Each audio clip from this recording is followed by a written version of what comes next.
これがお前たちの本気というわけか。いいだろう。参考までに見せてもらおう。こいつ早い。パパ、力を貸して。血の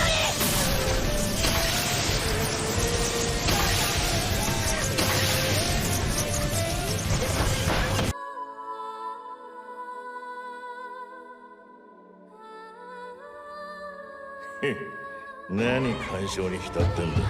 お前らしくない。中任選抜一次試験始め。なぜこのタイミングで試験を開催したんでしょうか。平和だと思われていた任界も様々な脅威にさらされていることが分かった。そこで里なんてことしてんだ。なんだこれ。この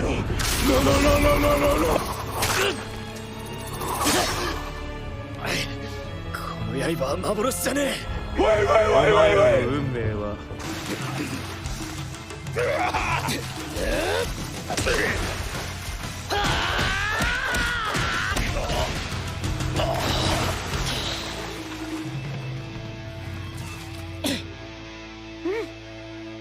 無理だってばさ。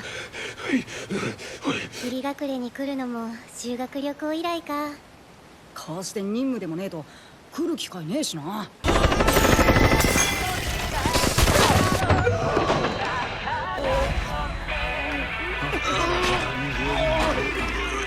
めえ何したんだよ。まあ見てな。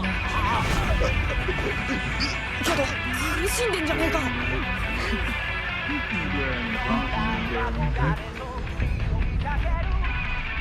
So yeah, I can't watch this anime anymore. For some reason, if you clicked on this video and don't know what I'm talking about, Boruto Naruto Next Generations is the sequel series to Naruto Shippuden that started... Oh god, they only started a month after Shippuden ended, and they only had a year head start. I think you know where this is going. The Boruto anime has been in this weird filler/anime canon state for the first 5 years of its broadcast. If you compare the number of manga arcs to anime arcs, yeah, that's about 5 times arcs listed. 5 manga arcs to 25 anime arcs.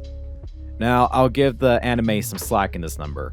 Some arcs are only 3 to 5 episodes, some manga arcs are split into 2 anime arcs, and some anime arcs also cover light novels.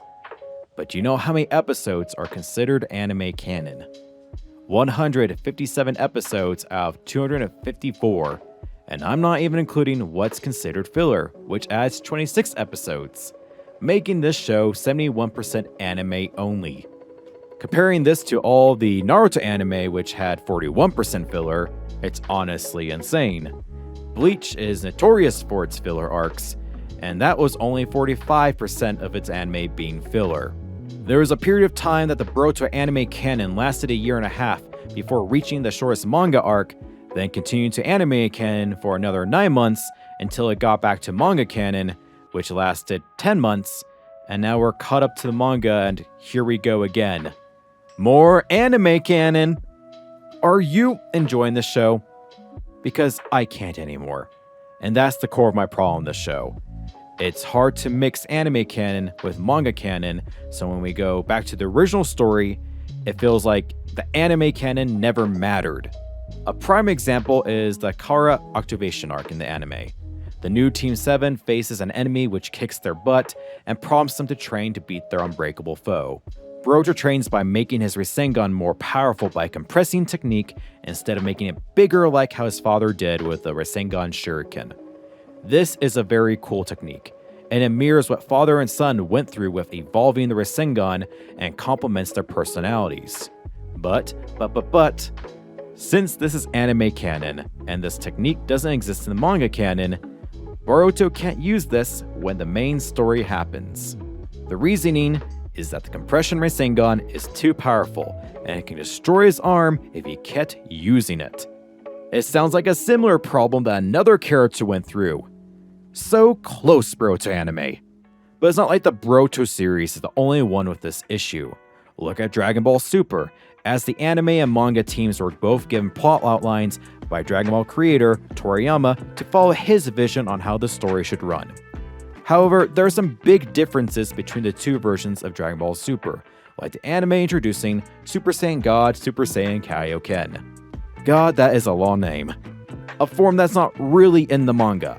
Like, it sorta is, but it's more of a way to hone Super Saiyan Blue instead of an additional power-up like the anime treats it. So now, Dragon Ball Super has this weird thing of two canons, with manga readers and anime watchers having two storylines with different events. And look, that is a whole different series and a can of worms I'm not going to talk about in this video. But I mostly want to use Dragon Ball Super as a good way of doing this manga canon versus anime canon that the Boruto series is failing to do. Instead of treating anime canon as filler or vice versa, Dragon Ball Super just accepts the fact that there are two different versions of events and mostly rolls with each version having different transformations, abilities, fights, but still reaches Toriyama's plot point. Goku will still get Ultra Instinct, 17 will be the victor of the tournament, and the wish will still be the same. The end goal and main points are reached, even if the routes to them are different. Goku continued to use an anime-only ability throughout the story, while Boruto restricted its use to keep with the manga. And the whole Naruto series has this issue for me in general. In the Shippuden anime, there are two filler arcs where Naruto learns techniques they could bring up again if the anime wasn't held at gunpoint to stick to the script. Unless it's minor little things. In the 12 Guardian Ninja arc, Naruto trains with Asuma to learn more about wind nature by using chocolate braids. In the next filler arc, Three Tails Appearance, Naruto combines his underused toad summoning and wind release to mimic how Jiraiya fought. Like, Naruto mostly uses Rasengans and Shadow Clones until he learns Nine Tails Chakra Mode and Six Paths, which are more Rasengan techniques and some stretchy arms. Why can't he use toad summoning anymore? He trained with a toad dude for 2 years. What happened during that time? Oh yeah, that's how he trained. Compared to his rival Sasuke, who's been using fire and lightning nature, likes to use a sword in Shippuden, has the Sharingan and everything involved with that, has 2 summonings with snakes and hawks, then add the Rasengan and the Curse Mark, he just actively uses more abilities in the series, even though he progressively forgoes some of those or even loses some of them. My main point is there's a filler arc giving our main character some more abilities that make sense, but the anime never uses them again because the main story doesn't allow it, and it's now happening again in the Boruto series. But what about the manga then? Surely the manga would be better for me if I don't like the anime and hate this anime canon issue. What if I told you that the manga is worse? My main problem with the manga is that things happen without reason and don't really build up to certain events. Remember that whole Kara activation arc with the enemy that Boruto trained for? Well, Sadara also trained for it, and her training carries into the main story because her Sharingan evolved from 1-toe to 2-toe, which isn't explained in the manga. It just happens for no explanation. Wait a minute. The manga has 3-toe, and the anime only has 2. Even this is messed up. Do you know what else gets explained in the anime but not in the manga? Chidori. Something major in both manga and anime that she uses, and the manga is like, oh, she now just has it. While in the anime, she trained with both Sasuke and Sakura to get these abilities and actually grows as a character. But the manga doesn't have any of that. They talk about Itachi, the Mangekyou Sharingan, Strength 100 Seal, and so much more character development instead of just being Sasuke's daughter like they have her in the manga. And now thinking about it, that arc fleshes out a lot that the manga doesn't really do. Muguto, the random dude that dies to Ao in the manga, is an actual character that makes his sacrifice a bit more emotional. I don't really like the dude or anything about him, but reading his involvement in the manga compared to the anime, it's just more fleshed out and the characters actually reflect on his death more. In general, the anime is better for me compared to the manga in every way, from key fight scenes, character development, and setting up the story. Again, it's the pesky anime canon year-long wait that's really pissing me off. Unlike what I did in Shippuden, where I dodged spoilers until the anime ended, and I just skipped filler, it's a bit harder to do that in Boruto. There are some anime-only events and characters that show up in the main Boruto story, like the odd man out that they need to explain at some point, Urashiki. In the anime, he sneaks into the main story by confronting Gaara and stealing Miski's Sage Chakra for himself. So, if you decided to watch the original story in the anime and want to skip anime canon or filler, you're just going to be confused when he just disappears from the main story and isn't mentioned anymore as he gets killed in the past. Don't make me start about this arc. Don't make me talk about the time travel arc. More so, they introduce Akatsuki's come in pairs, and right now everyone's paired up besides our Fisher Boy at the moment. What will probably happen is another anime-only Akatsuki will probably show up later on, and we'll only see how that goes. I really hate to rag on this show, because it has somewhat grown on me over the years. I'm not in love with it or think people need to give it a second chance, but for the most part, I do enjoy it. When the main story focuses on its main characters of Boruto, Kadaki, and somewhat Naruto, it's a pretty good follow-up to Shippuden. I didn't really like Boruto that much, but it's cool seeing him evolve into his own character, and is not just his dad.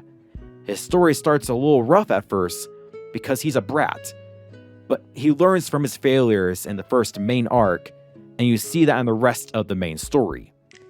He can only produce about 5 shadow clones at a time, so he needs to coordinate with them more since he can't just pump them out like his dad could. He actively uses all of his abilities to create techniques like the Boruto Stream, which uses shadow clones and Wind Wager, shooting himself at foes. At times, he doesn't even use the Rasengan with this. He uses the Gale Palm. It's refreshing to see our main character use what's in their wheelhouse instead of just 2 main jutsu. And the fights, holy Madara, these fights in the anime are just god tier, even the anime canon ones. They gave our boy Konohamaru a badass fight sequence, and Sakura kicks some ass too. Like, just look up Crunchyroll's Boruto fights and you'll see what I mean. This show has some very high highs, but some very low lows. It's currently wrapping up its Great Sea Battle of Kirigari arc, which is a follow-up to the School Trip arc. Not the best arc name. Where they are now in the Land of Waves, doing their thing there. And that's where I told myself I'm pretty much done what's going on at the moment. I don't know if I can watch any more anime canon with characters that don't exist and are only part of the story in one arc just to disappear in the main story. I didn't really talk about any of the side characters because they're basically non-existent. If you thought the main Naruto series treated side characters badly, just remember what I said about Sadara, the child of Sasuke. The manga doesn't really have time to explore them, and the anime is doing its best, but since they disappear in the main story, it's hard to care about anything that happens to them. Like, look at the new characters that aren't children of the old cast. They look like filler characters. You can't give them a Sasuke recovery mission arc. And former characters are also getting this treatment. Kakashi is absent in the manga, but luckily enough the anime gives him some screen time, even though it doesn't impact the main story. Shikamaru and Ino are probably the only other past characters that are relevant in the main story, but it's just disappointing that Boruto is still repeating Naruto's mistakes. I might come back after a while, or maybe when the series ends, but man, it's been 6 years of the manga, and I don't feel like we're anywhere close to that tease at the beginning of the series. I don't see that happening in another 4 or so years. Oh god. I'll be in my 30s by then. Don't do this to me. And I honestly don't know if I can wait that long.